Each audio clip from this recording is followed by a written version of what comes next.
জলবায়ু নিয়ে হাতে কলমে শিখতে ক্লাইমেট চেঞ্জ ফ্ল্যাগশিপ ট্রেনিং এর আয়োজন করেছে Christian commission for development in Bangladesh CCDB. বুধবার সিসিডিবি ক্লাইমেট সেন্টারে আয়োজিত সমাপনী অনুষ্ঠানের মধ্য দিয়ে এর সপ্তম আসর শেষ হয়।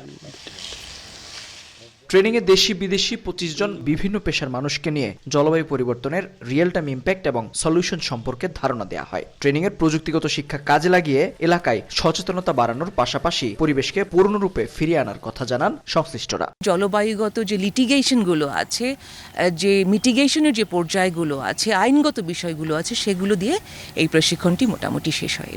যে জলবায়ু পরিবর্তন হলে আর কতটা তোমার দেশ, তোমার কনটেক্সটটা ভালনারেবল হয়ে যাবে, কতটা বেশি অ্যাডাপ্টেশন দরকার হবে, এই জায়গাটা আমরা আমাদের ডেভেলপমেন্ট প্রফেশনাল যে সেক্টর আছে, যে গ্রুপটা আছে, তাদের ভিতরে এই জ্ঞানটা সরবরাহ করার চেষ্টা করি।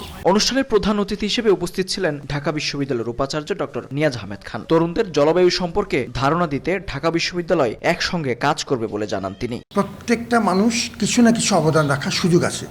এই ব্যাপক একটি চ্যালেঞ্জের মুখোমুখি আমরা এখন হয়েছে। তো সেই হিসাবে এই জাতীয় আয়োজনগুলো অত্যন্ত গুরুত্বপূর্ণ, এর জনগুরুত্ব আছে এবং আমরা চাই যে অনেক মানুষ এ সম্পর্কে জানুক, অনেক মানুষ সহযোগিতা করুক।